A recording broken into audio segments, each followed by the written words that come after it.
me, you hear me? Ma'am, stop, back up. Stop, put your hands down. Hey, calm down. Officer James Mitchell was not your typical cop. At 38 years old, he had earned a reputation as one of the most professional and respected officers in the entire police department. He had received 14 commendations for bravery, had never fired his weapon in the line of duty despite working some of the city's toughest neighborhoods, and was known throughout the community as an officer who actually cared about the people he served. James grew up in the same city where he now worked, the son of a single mother who had worked 2 jobs to put him through college. He joined the police force with idealistic dreams of making a difference, of proving that not all cops fit the negative stereotypes that plagued law enforcement.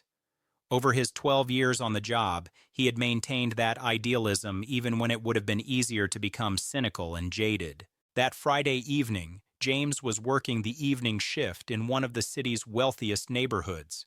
Riverside Estates was the kind of place where houses started at $2 million, where luxury cars lined driveways, and where residents expected immediate police response to any minor inconvenience. The neighborhood was 94% white, and James was often the only black officer dispatched to calls in the area. He had learned to navigate the subtle racism and occasional outright hostility that came with policing a community where some residents viewed his presence with suspicion regardless of his uniform. The dispatch call came in at 9:32 p.m. A resident at 847 Willow Creek Drive had complained about loud music coming from a neighboring property. It was a standard noise complaint, the kind of call James had responded to hundreds of times over his career.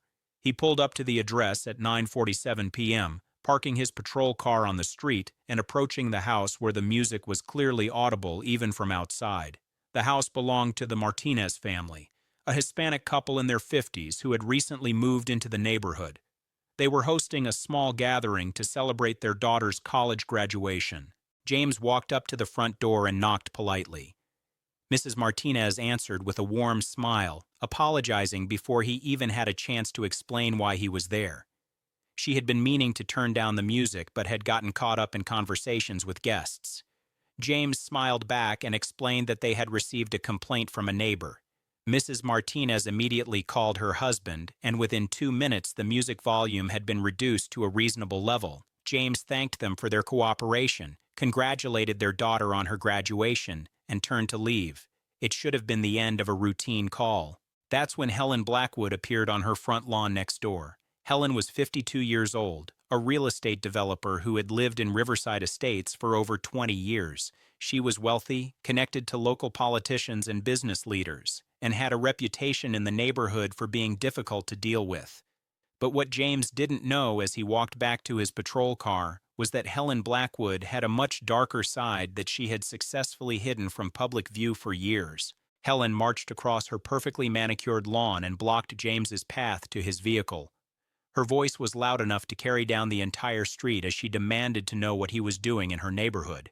James, ever professional, explained politely that he had been responding to a noise complaint. Helen's response revealed everything about her character and motivations.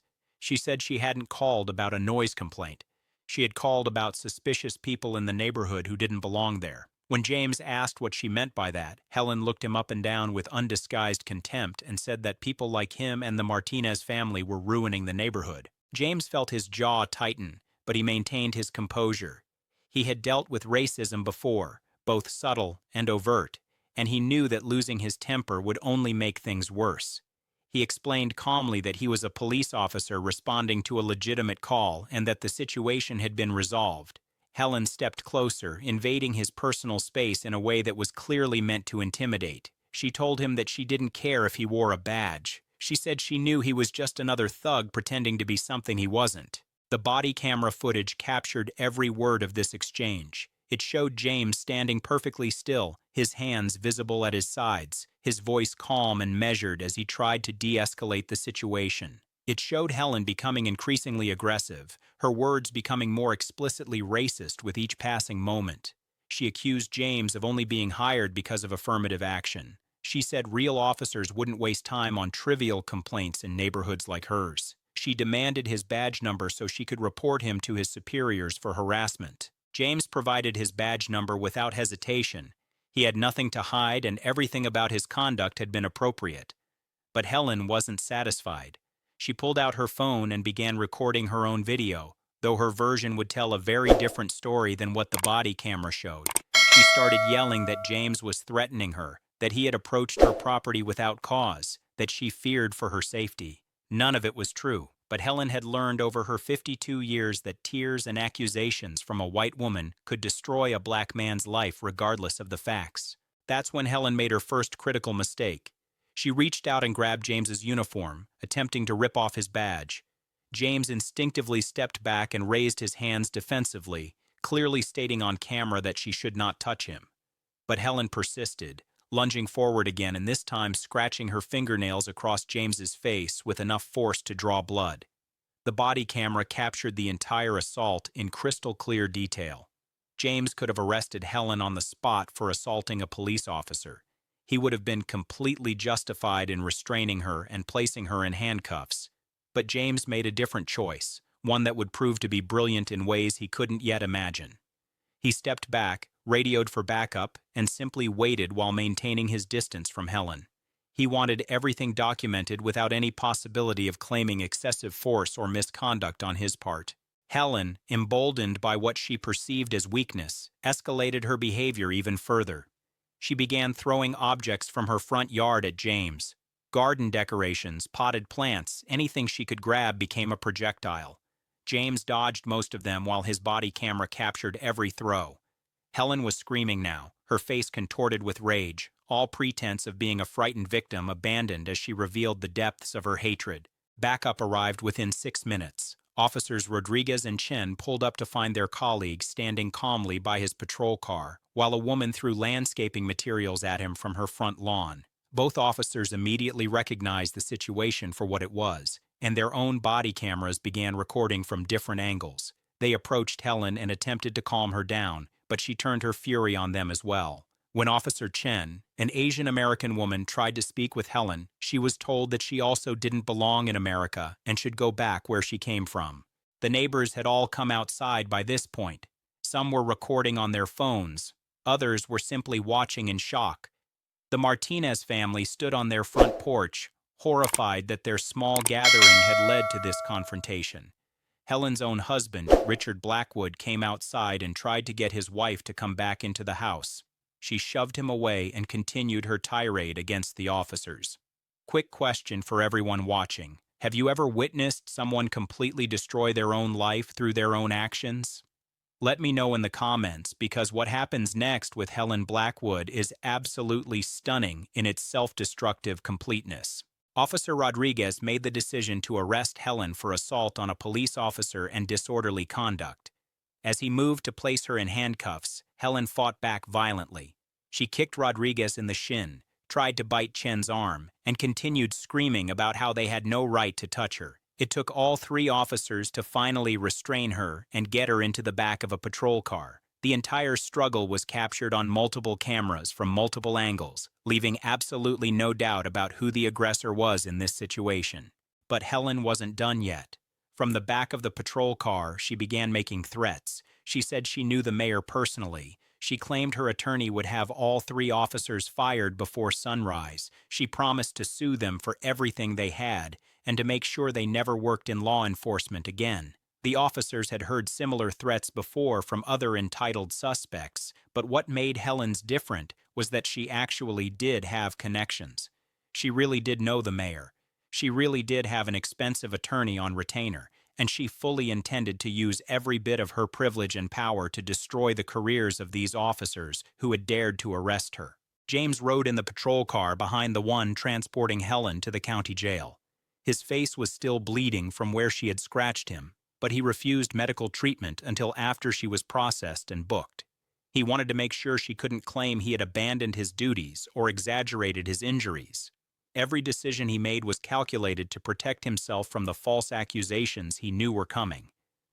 At the jail, Helen's behavior deteriorated even further. She refused to cooperate with the booking process, spit at the intake officers, and continued making racist comments about the jail staff. The booking sergeant, a veteran officer with 25 years of experience, later testified that in all his time in law enforcement, He had rarely seen someone so completely out of control. Helen seemed unable to comprehend that her wealth and social standing weren't going to protect her from the consequences of her actions. James finally got his injuries documented and photographed. The scratches on his face would heal, but the photographs would become important evidence. He wrote a detailed report of the incident, attached his body camera footage, and went home to his family. He told his wife what had happened, and they both knew that the real fight was just beginning. Based on Helen's threats and connections, they expected her to make good on her promise to come after his job. Sure enough, by Saturday morning, Helen's attorney had already filed a formal complaint with the police department. The complaint alleged that James had trespassed on Helen's property, had verbally abused her with profanity, had physically intimidated her, and had falsely arrested her in retaliation for her trying to report his misconduct. Every single allegation was a complete fabrication, but the attorney presented them with absolute confidence that Helen's word would be believed over a black officer's. Helen also called the mayor, just as she had threatened. Mayor Thomas Bradford had received campaign contributions from Helen and her husband over the years. She expected him to intervene on her behalf and make this problem disappear. Bradford called the police chief and asked for a full report on the incident. The chief, a man named David Morrison, who had worked his way up through the ranks over 30 years, promised to review all available evidence before making any decisions. What neither Helen nor the mayor knew was that Chief Morrison was exactly the kind of leader who valued facts over politics. He had seen too many good officers destroyed by false accusations, and he had also seen too many bad officers protected by the same kind of connections Helen was trying to exploit. He personally reviewed all the body camera footage from all 3 officers on the scene. He interviewed the neighbors who had witnessed the incident. He examined the photographs of James's injuries and the torn uniform where Helen had grabbed him. The evidence was overwhelming and undeniable.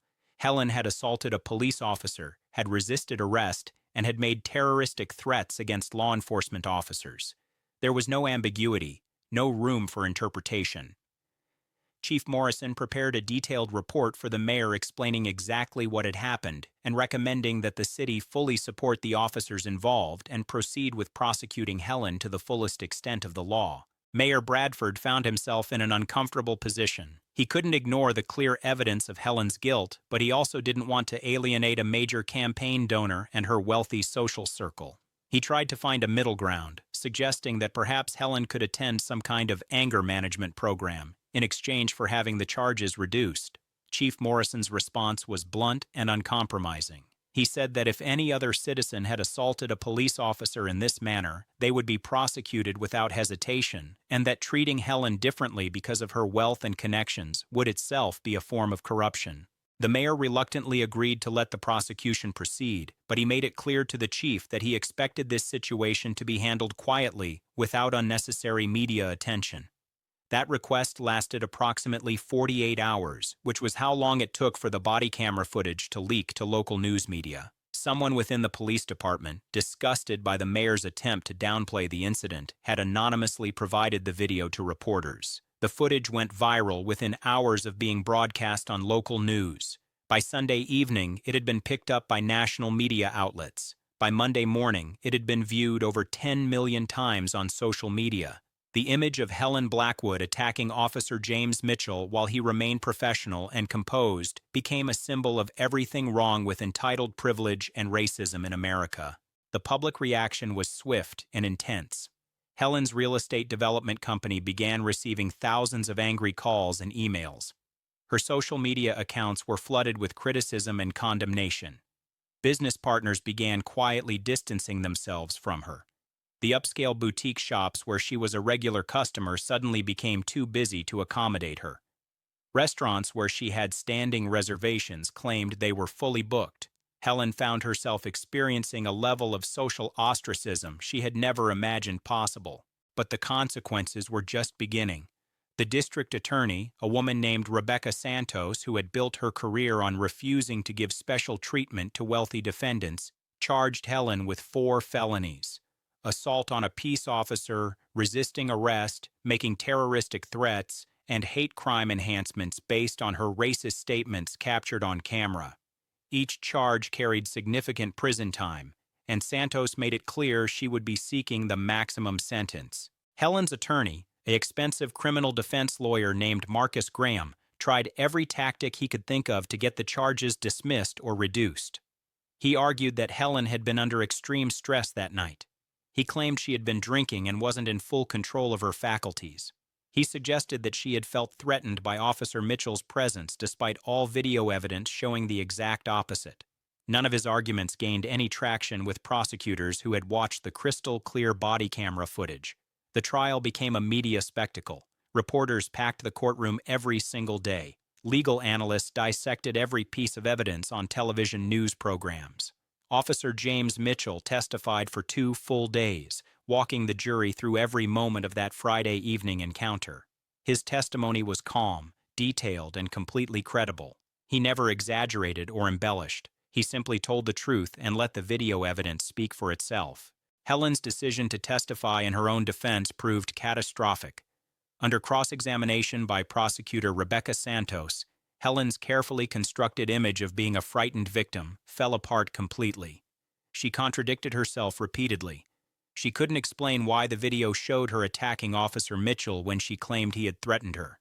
She struggled to justify her racist comments, eventually falling back on the claim that she had been taken out of context, a defense that was impossible to maintain when the full video was played for the jury. The most damaging moment of the trial came when Santos asked Helen if she believed her wealth and social connections entitled her to different treatment under the law. Helen's attorney objected immediately, but the damage was done. Helen's facial expression in that moment, captured by courtroom sketch artists and described by reporters, revealed exactly what she thought about her place in society and other people's place beneath her. The trial lasted 3 weeks. The jury deliberated for only 7 hours before returning guilty verdicts on all 4 charges. Helen's face went white as the verdicts were read. She had genuinely believed that her money and connections would protect her, that somehow she would be able to talk or buy her way out of consequences. The reality that she was going to prison for assaulting Officer Mitchell finally broke through her bubble of privilege. Sentencing occurred 6 weeks later. Judge Marcus Reynolds, a veteran jurist known for his tough but fair approach, delivered a statement from the bench that became almost as famous as the original video. He said that Helen's actions represented everything wrong with a society that allowed wealth to create a sense of entitlement and superiority over others. He said her racist attack on Officer Mitchell was particularly egregious because it had targeted a man who had dedicated his life to serving and protecting the community. He said the court had a responsibility to send a clear message that this kind of behavior would not be tolerated regardless of the perpetrator's social status. Judge Reynolds sentenced Helen to 8 years in state prison, followed by 5 years of probation. She was also ordered to pay a $50,000 fine and to complete 500 hours of community service after her release. The sentence was significantly longer than her attorney had expected, and Helen collapsed in her chair when it was announced. Her husband, Richard, who had stood by her throughout the trial despite the public embarrassment, looked devastated as his wife was led away in handcuffs. But the prison sentence was just one part of Helen's karma. Her real estate development company completely collapsed within 6 months of her conviction. Business partners dissolved their relationships with her. Banks refused to extend credit for projects that bore her name. Properties she had spent years developing sat empty because tenants didn't want to be associated with her. The company that had been worth an estimated $45 million when she attacked Officer Mitchell was worth essentially nothing by the time she began serving her prison sentence. Helen's social circle evaporated even faster than her business. The wealthy friends who had once competed for invitations to her parties now crossed the street to avoid being seen with her husband. Country club memberships were quietly revoked. Charity boards she had served on requested her resignation. Every connection she had spent decades cultivating disappeared the moment she was no longer useful or socially acceptable. Richard Blackwood filed for divorce 8 months into Helen's prison sentence. He had supported her through the trial and sentencing, but he couldn't survive the complete destruction of their social and financial life that followed her conviction. He moved to another state to escape the notoriety and started rebuilding his life under his mother's maiden name. Their 2 adult children, who had been horrified by their mother's behavior from the beginning, cut off all contact with her and publicly denounced her actions. Meanwhile, Officer James Mitchell became a symbol of professionalism and integrity in law enforcement. He received dozens of commendations from community organizations. He was invited to speak at police academies about de-escalation techniques and maintaining composure under pressure. He was promoted to sergeant and assigned to train new recruits on proper procedure and constitutional policing. The body camera footage from that Friday night became required viewing at police academies nationwide. It was used as a perfect example of how to handle a hostile situation with absolute professionalism. James's calm demeanor, his clear communication, his careful documentation of everything that happened, all of it demonstrated exactly how officers should conduct themselves even when faced with assault and racist abuse. James and his family received an outpouring of support from the community. His department provided him with trauma counseling to help process the emotional impact of being attacked and racially abused while trying to do his job. Fellow officers expressed their gratitude that someone had finally been held accountable for the kind of treatment that too many of them had experienced but felt powerless to address. 3 years into Helen's sentence, she gave an interview from prison that was published in a major newspaper. She attempted to express remorse for her actions, saying she had been going through personal struggles that had caused her to act out of character. The interview was met with widespread skepticism since the video evidence showed someone who seemed very much in character, someone whose true beliefs had simply been exposed for the world to see. Helen's parole hearing came after serving 5 years of her 8-year sentence. Prosecutor Rebecca Santos attended to argue against early release, pointing out that Helen had shown minimal genuine remorse and had spent most of her time in prison complaining about being treated like a common criminal rather than reflecting on her actions. The parole board denied her request, stating that she needed to serve her full sentence before being released back into society. Officer James Mitchell was invited to attend Helen's parole hearing, but declined. He said he had moved on from the incident and didn't want to give it any more energy than it deserved. He was focused on his work, his family, and continuing to serve his community with the same professionalism he had always demonstrated. His refusal to be defined by Helen's attack on him was perhaps the most powerful statement he could have made. When Helen was finally released after serving her full sentence, she discovered that the world she had known no longer existed for her. She was a convicted felon with no business, no friends, no husband, and no social standing. She found work as a property manager for a low-income apartment complex, a job that paid in a month what she used to spend on a single shopping trip. She lived in a modest apartment in a working-class neighborhood, a far cry from her former mansion in Riverside Estates. The house where the incident occurred was eventually sold at a significant loss. The new owners, a young black couple with 2 children, had no idea about the property's history until neighbors told them. They decided to embrace the story as a reminder that justice and karma eventually catch up with those who think their privilege makes them untouchable. Officer James Mitchell continued to serve with distinction, eventually becoming a captain and one of the most respected leaders in the entire police department. He never forgot that Friday evening, but he refused to let it define him or make him cynical about the work he had chosen.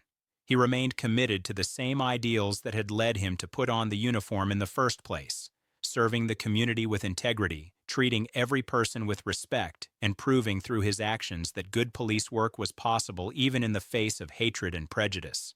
The story of Helen Blackwood and Officer James Mitchell became a case study in criminal justice classes and ethics courses.